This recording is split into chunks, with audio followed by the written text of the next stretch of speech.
Hey friends, I'm Pam Dwyer, your host for the Plus One Theory podcast.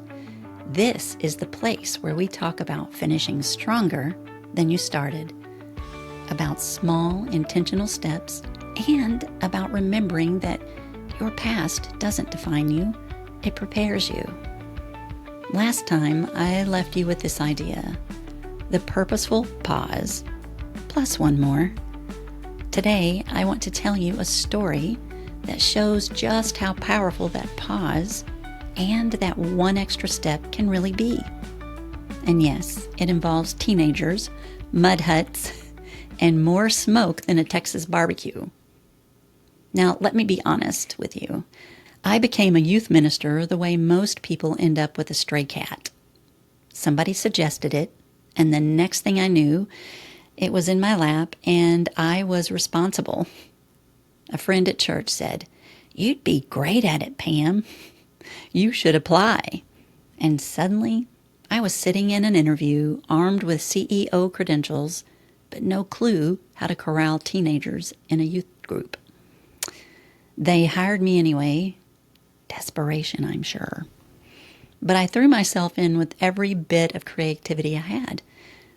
We hosted candlelit Valentine's dinners in the church gym, complete with youth in their ties and aprons.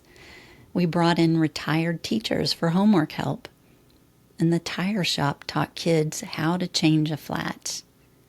And then we also had some bankers in the church, and they took the time to explain how to balance a checkbook, which honestly confused the kids more than algebra. One even asked me, "Can't we just Venmo Jesus, Miss Pam?" I have a lot of other really funny one-liners from my youth ministry days. Now, I need to pause here and give you a real backstory. I had just lost my business, my very first one, and it was painful, very painful. There was a lot of betrayal, some hard lessons, and broken trust. That's another story for another day. But what you need to know is that I was in a season where I felt like my whole life had fallen apart. My faith journey was strong, but I was fresh off the broken truck, so to speak. And suddenly I was in youth ministry, teaching lessons I was really learning myself. I lost myself in that beautiful chaos of teenagers. Don't get me wrong. I believe I taught them things they still carry today, all centered around Jesus. My knowledge of Scripture was weak back then, but learning alongside those kids made our bond even stronger. And over time, as I grew and healed, I gained the training and the credentials I needed. So yes, I'm qualified today, but back then, I was just a broken woman leaning on Jesus Christ, teaching kids the very lessons I needed to learn myself. And then came my big idea. We went on mission trips, and we would fundraise and raise money to go on these trips. Well, this is the one that topped them all. It was a mission trip to CFAT, which is Servants in Faith and Technology. This wasn't your average youth mission trip. Forget the s'mores, forget dodgeball. This was, let's live like we're in a third world village and hope we make it back alive. The youth hauled water from the river and walked miles to get back to camp and learned how to filter it with sand and charcoal. They cooked over smoky fires until they discovered clay stoves that cut the smoke and saved lives. They saw how a simple water pump could spare families miles of walking. And then came the grand finale. Are you ready? 2 days in a simulated slum. Building huts, they had to build their homes with cardboard boxes and any wood they could find. Bartering for food and working, trying to make enough money to buy water. And trying to survive the night with slumlords banging on their doors. By day 2, The youth who normally couldn't survive missing a Taco Bell run were begging me for food and water. Miss Pam, please, we're starving, or we're so thirsty, help us. I just smiled sweetly and thought, welcome to my childhood, kids. But here's what stuck with me, and with them. That trip wasn't about survival skills.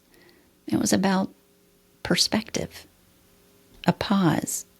One uncomfortable, inconvenient pause in their normal, comfortable lives.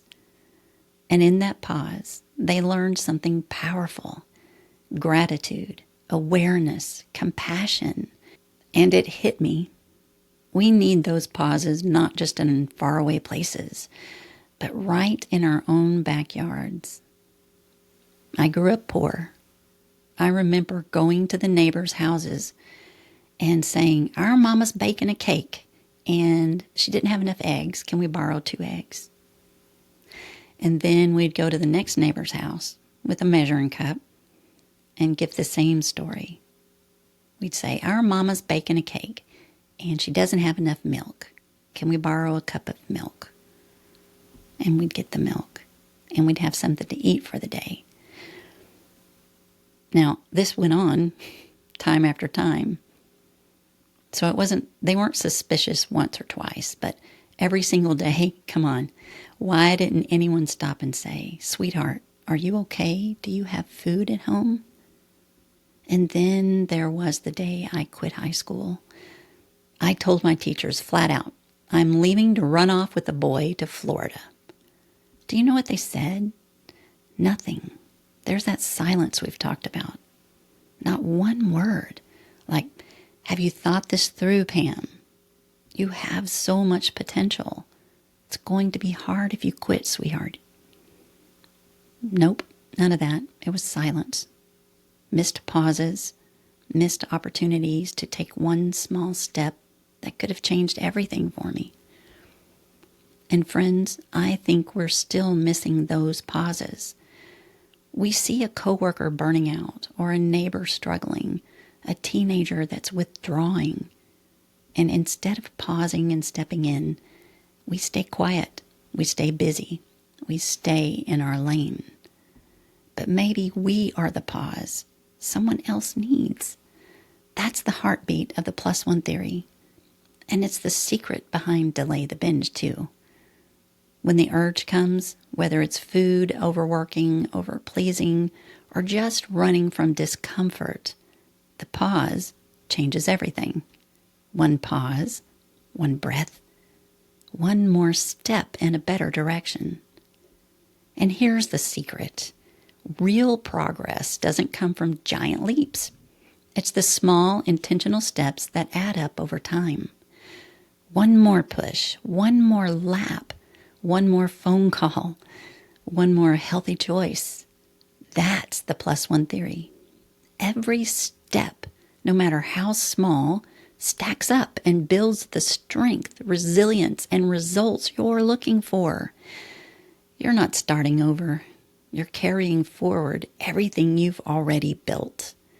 And that's why I call it the purposeful pause. Plus one more. So the next time life feels hard or hunger shows up, the kind in your stomach or the kind in your soul, remember this. The pause isn't empty. It's powerful. It's where transformation starts.